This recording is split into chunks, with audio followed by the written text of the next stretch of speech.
And since that time, here's a windmill right here on the right. Okay? If you look at that windmill, you see the struts in the back, right? Those struts are hooked up to like a gear wheel, and you can move the whole top around by winching it to face into the wind. Okay?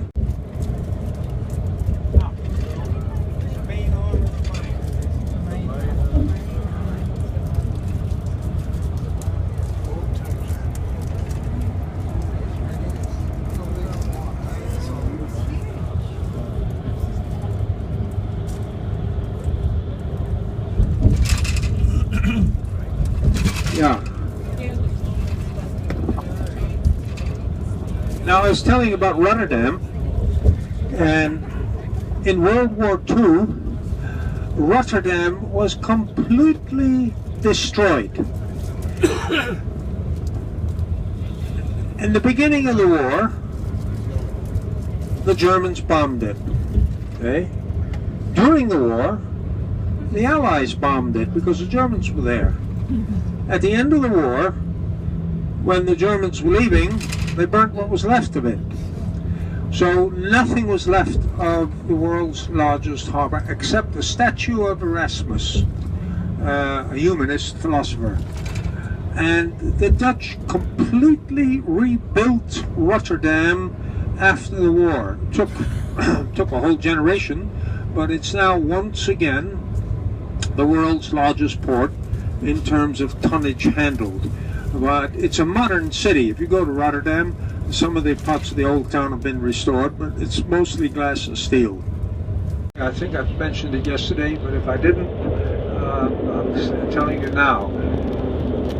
Holland in general is full of bicycle paths, but to the untrained eye, they look like a pedestrian walkway.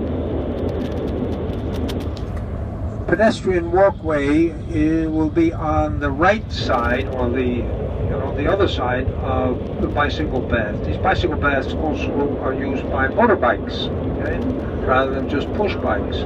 But there are as many bikes in Holland, and even more, than there are people, and they're silent. They don't give way. It's like a Jekyll and Hyde complex. The most timid little old grandmother becomes a raging maniac on a bike, and will run you over without batting an eye. Yeah. Really, you have to be careful. Whenever you think you're on the path, look closely. If it's got a dotted line down the middle, it's not a pedestrian path. It's a bike path. And always look 2, 3, 4 times left and right when crossing a street. 1968, the car says. What is it? Is that Triumph or MG or what?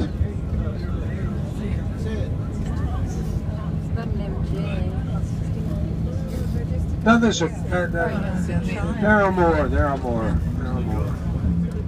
We still have some time, so I'll save them.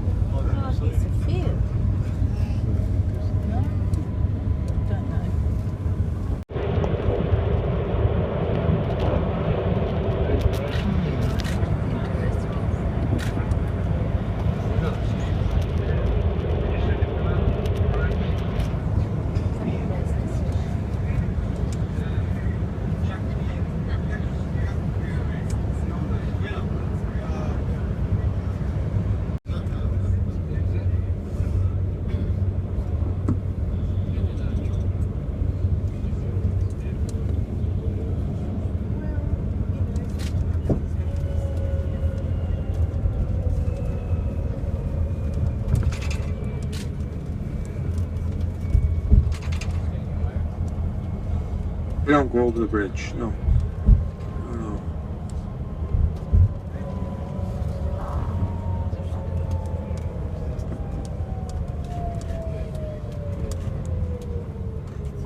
Areas. The reason that we don't have a lot of the authentic parts here is this was the area where all the mills were standing, and also you had the shipping yards here. So on your right hand side you can see this is one of the last shipping yards that we have left here. And we used to have 21 of these yards. This is the location where the big 2 and 3 masters from the Dutch East Indian companies were built in those days. Further on we had a lot of the production mill, the industrial mills, and unfortunately from the over 10,000 mills we had standing here in the Netherlands, we have only a few left. In and around Amsterdam you will find 8, and one of the old industrial mills we will see just right now in front of us. Look at that.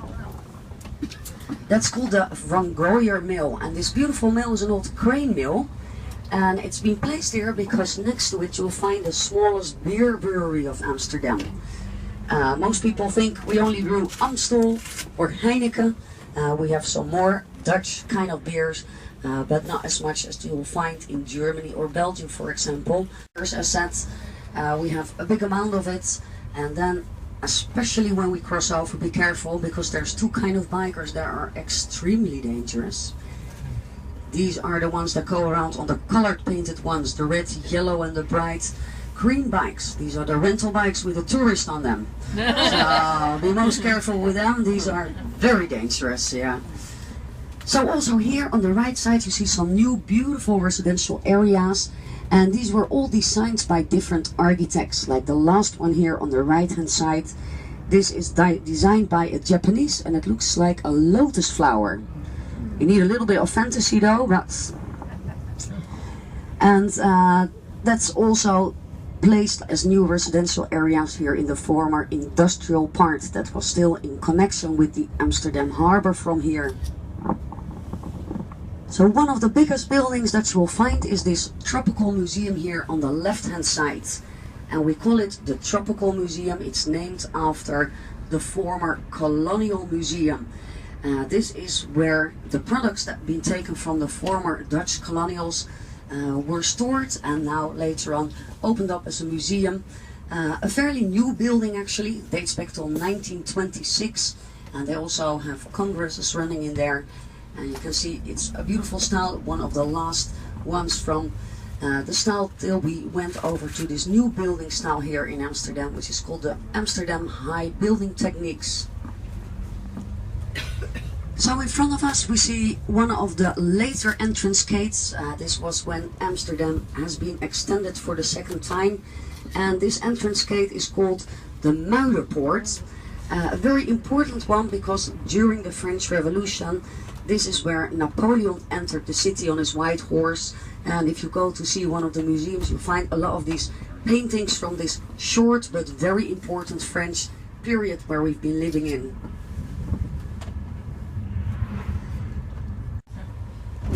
So slowly we're coming to an area, yes, the Anne Frank Street. This is an area named after the former Jewish district. And although that we've been not very completely destroyed here during the Second World War, also here we had the biggest Jewish population living here in Amsterdam. And that's why this district is known as the former Jewish district, and that's why these names have been given to important Jewish people. Destroyed during the Second World War, completely newly built up. But the center of Amsterdam still is very authentic. But if you look here to the right hand side, you can see a part of our biggest diamond factory here. Look here, it's called Kazan Diamonds. And that meant that already from the 16th century on, in the time of the Reformation, when the religious part started to play a very important role, and most of the Catholic people, also those that were not Catholic, flew from the southern part to the more open and tolerated northern areas. And that counted also for the Portuguese Jews. And the Portuguese synagogue is here on the left hand side, the beautiful old building with the yellow balustrades. So they built up their synagogue here. It dates back to 1671. And so in those days, imagine that in the Reformation, when all the Catholic churches were closed down, we were still living in a more or less open city, more tolerance against religion. And that's why the Portuguese Jew came here, and they opened up also their diamond factories. They came from the diamond city Antwerp in Belgium. So this is normally where we have the flea market running, also coming from the former Jewish population that lived here. It was a lot bigger because it had to make place for this huge red brick stone building, as you can see here on the right hand side, which is the City Hall of Amsterdam. And next to the City Hall you see this beautiful white round marmer part, which is a part of the Opera House, and where you also find the National Ballet of the Netherlands.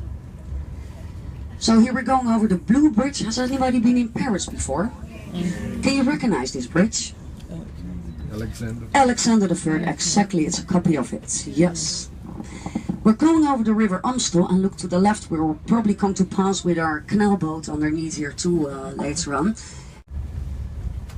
So that's also the only natural waterway that you will find here. Well, you can see already a big amount of houseboats. This is a way how we live here in Amsterdam, especially. We've got a big amount of people literally living on the waterways on those floating houseboats. And depending on the location, you pay different kind of tax money for the houseboats. I'll explain you a bit more about it during the sightseeing on the canal cruise here. Just have a look at this building here on the right hand side. It's called NH Doula, and look at the two statues, the two figures that's standing underneath the tower. These are two of the persons that are standing in the same exact position that were painted also here in one of the most important paintings from Rembrandt, from the Night Watch here.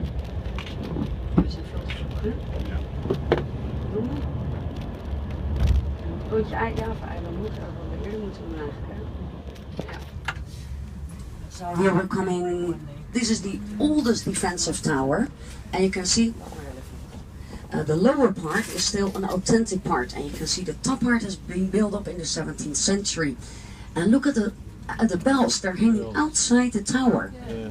And the ring, well, we should wait one more minute and then we can hear it play actually. But next to it you'll find the beautiful flower market that's located on the outside area of the former inner city of Amsterdam. In those times, built inside the river Amstel. With the Wax Statue Museum, and I know the biggest one is to be found in London, but also here it's quite an interesting museum, the Wax Statue Museum, Madame Tussauds. And in front of us, that's the Royal Palace, ladies and gentlemen, which was not built here as a royal palace. It was built in those days as the City Hall of Amsterdam. And you can imagine that in the 17th century, this was known as the biggest and most powerful city hall of what we call nowadays Europe, the northern parts here from Germany, France. Should we take a souvenir with us instead of a biker? Zijn broek zakt er. Ja, zijn broek zakt er vanaf, ja. He almost dropped his pants, look. If we wait long enough, then Yeah, yeah. If we wait long enough, we can see him walking around in his underwear, yeah. 1955, and it stayed in function as a city hall till the time that the French came. And Lodewijk Napoleon, he took his place inside his royal palace, and from that time on we called it the Royal Palace. Of course, he crowned himself also as being the first king of the Netherlands, and that's why we've been living in a kingdom for over 200 years now. Look at this interesting building, isn't that fantastic? Do you know what the function was of it? This was the post office of Amsterdam. Now I don't know how it's back home, but do they also disappear? Yes. Yeah, mostly it's hard to find any post offices around anymore. So also this beautiful building changed into one of the famous shopping malls of Amsterdam.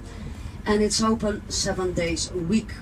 So on Sunday mostly the shops don't open till 12 because it's a Sunday, but for that way they're closed down on Monday morning and also open up around 12 o'clock here. Well, you can see we're coming to the older part of Amsterdam. Don't worry if you think the houses are not standing straight. That's absolutely right. It's got nothing to do with your jet lag or if you had too much to drink last night. They're really standing in a leaning, crooked position here. And that's mostly got to do because of the foundation underneath, the wooden piling that starts slowly to sink. And some of these houses are older than 400 years old by now. See the gaps.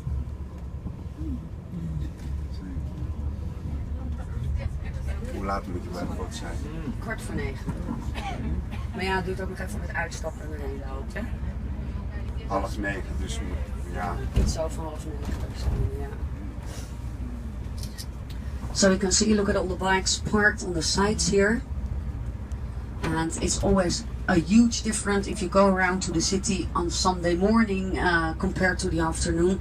You will notice that also later on it will be fairly busy. No,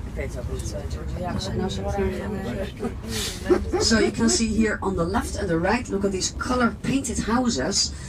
For a long time also here on the left you can see the last houses that have been occupied by, I think you call it squatters. Yes, we had a very strange rule here in the Netherlands, and imagine that if a house was standing empty for longer than a year, you were able to occupy it. And you didn't have to pay any rent, and it was hard for the owners and the police to get rid of those squatters. And we had a lot of problem with that. Yeah, look at it. Oranje boven, hup, hup, Holland, hup, hup. Look at all the color, they're going mad on Monday. You like football, do you? Well, I don't like football at all, but I'm a nationalist, right? I'm a chauvinist, so... So only in times of football, of course, we're doing that, yeah. Wil je terug naar de boot of wil je zo? Wat is het anders, denk ik? Ja. Hey, rustig man. Rustig baby. So look at that church here on the right hand side. This is a very unique church because it's got two different towers. On the left tower you see only a cross, and on the right one you see a rooster on top of it. That means it's half Catholic, half Protestant, but also allowed for Jewish masses, for example. So it's an open church for different kind of religions where different kind of masses are held, which was absolutely not thinkable here, of course, in the 16th, 17th century during the Reformation. So this is the floating flower market, ladies and gentlemen, and look at these beautiful warehouses here on the right hand side with the red shutters in front. The floating flower market here is located on the outside area of the former inner city. That meant that Amsterdam was just lived with not even 50,000 inhabitants here till the beginning of the 17th century. And people that wanted to live inside the secured walls of Amsterdam, what did they do? They